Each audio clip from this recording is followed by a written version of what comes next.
Estudo de hoje: a santificação do sábado. Quando entendemos que na criação, Deus estabeleceu o sábado para ser santificado, vem a pergunta: como santificar o sábado, segundo a vontade daquele que o estabeleceu no princípio do mundo? Na Bíblia, Deus deixou diretrizes claras de como o sábado deve ser santificado. Esse dia santo e sagrado precisa começar a ser santificado do pôr do sol da sexta-feira ao pôr do sol do sábado. Deus determinou: de uma tarde a outra tarde, celebrareis o vosso sábado. Levítico 23, versículo 32. Apesar desse sábado mencionado ser o sábado cerimonial, o princípio do início e término do sábado, da lei dos 10 mandamentos, é o mesmo. Para o sábado ser observado, de uma tarde a outra, é necessário que se faça uma preparação antecipada. Os alimentos para as refeições, os que precisarem ser cozidos, refogados ou assados, devem ser preparados antes das horas sagradas. Isto é o que o Senhor tem dito: amanhã é repouso, o santo sábado do Senhor. O que quiserdes cozer no forno, cozei-o, e o que quiserdes cozer em água, cozei-o em água. E tudo que sobejar, guardai para vós, até amanhã. Êxodo 16, versículo 23. Também, tudo que precisar ser comprado, vendido ou negociado, deve igualmente ser realizado antes do sábado. Comprar, vender ou negociar, durante as horas santas do sábado, atrai a ira de Deus. A Bíblia diz: também habitavam em Jerusalém tírios que traziam peixe, e toda a mercadoria, que vendiam no sábado, aos filhos de Judá, e em Jerusalém. E contendi com os nobres de Judá, e lhes disse: que mal é este, que fazeis, profanando o dia de sábado? Porventura, não fizeram vossos pais assim? E não trouxe o nosso Deus todo este mal sobre nós e sobre esta cidade? E vós ainda mais acrescentais o ardor de sua ira sobre Israel, profanando o sábado. Neemias 13, versículos 15 a 18. No livro de Isaías, encontramos uma passagem muito significativa, trazendo algumas orientações de como devemos proceder durante as horas sagradas do sétimo dia. O Senhor Deus diz: obedeçam às leis a respeito do sábado, não cuidem dos seus próprios negócios, no dia que para mim é sagrado. Considerem o sábado como um dia de alegria, o dia santo do Senhor, que deve ser respeitado. Guardem o sábado, descansando, em vez de trabalhar. Não cuidem dos seus negócios, nem fiquem conversando à toa. Isaías 58, versículo 13. A expressão, nem fiquem conversando à toa, significa que precisamos cuidar dos assuntos que conversamos durante o sábado. Se não podemos nos envolver em negociações financeiras durante o sábado, falar desses negócios, ou termos conversas levianas, que não envolvem assuntos espirituais, igualmente não convém, nas horas sagradas do santo dia.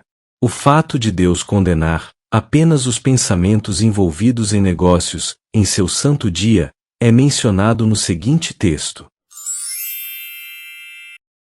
dizendo: quando passará o sábado, para abrirmos os celeiros de trigo? Jurou o Senhor, pela glória de Jacó: eu não me esquecerei de todas as suas obras para sempre. Amós 8, versículos 5 a 7.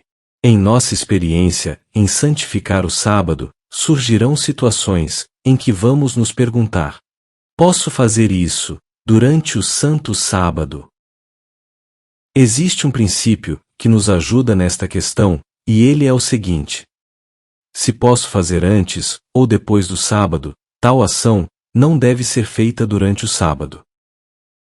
Essas obras, que não podem de forma alguma serem realizadas durante o sábado, envolvem consertos de roupas, engraxar um sapato, limpar uma casa, lavar louça, etc. Em o Novo Testamento, temos um exemplo desse critério. Jesus havia sido morto e sepultado, mas como a unção de seu corpo não pôde ser feita antes do sábado, a mesma foi planejada para ser realizada no primeiro dia da semana.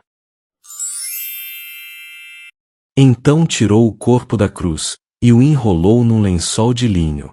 Depois o colocou num túmulo, cavado na rocha, que nunca havia sido usado. E era o dia da preparação, e já estava para começar o sábado. As mulheres, que haviam seguido Jesus, desde a Galileia, foram com José, e viram o túmulo, e como Jesus tinha sido colocado ali. Depois, voltaram para casa, e prepararam perfumes e óleos, para passar no corpo dele. E no sábado, elas descansaram, conforme o mandamento. E no primeiro dia da semana, muito de madrugada, foram elas ao sepulcro, levando as especiarias, que tinham preparado, e algumas outras com elas. Lucas 23, versículos 52 a 56, 24 versículo 1. Durante o sábado, as obras de amor e restauração, em favor da humanidade, que não podem esperar, devem ser realizadas. Jesus respondeu: se um de vocês tiver uma ovelha, e no sábado, ela cair num buraco, será que ele não vai fazer tudo para tirá-la dali? Pois uma pessoa vale muito mais do que uma ovelha. Portanto, a lei permite ajudar os outros no sábado. Mateus 12, versículos 11 a 12. A questão neste texto não era os fariseus dizendo que o sábado devia ser observado, e Jesus dizendo que não era preciso guardá-lo, mas a discussão entre eles era o que era permitido ou não fazer nas horas sagradas do sábado. Jesus deixou claro que é permitido fazer o bem, também durante o santo sábado.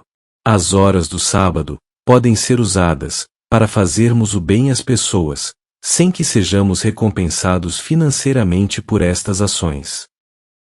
Parte do sábado deve ser dedicado ao culto na igreja, como era costume de Jesus.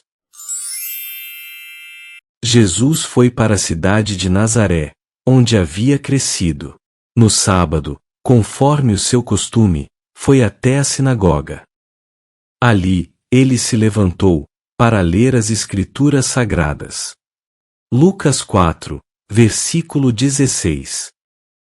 O sábado também pode ser empregado para ficar com a família junto à natureza e aproveitar esses momentos para orar e falar de Deus às pessoas. No sábado, saímos da cidade e fomos para a beira do rio, pois pensávamos que ali devia haver um lugar de oração. Sentamos e começamos a conversar com as mulheres que estavam reunidas lá. Atos 16, versículo 13. Assim, todos os povos e todas as pessoas que aceitarem guardar o sábado serão grandemente abençoadas.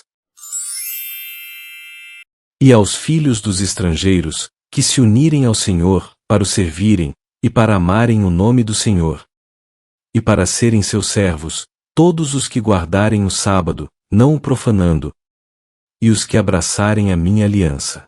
Também os levarei ao meu santo monte, e os alegrarei na minha casa de oração. Porque a minha casa será chamada casa de oração para todos os povos. Isaías 56, versículo 3 a 7.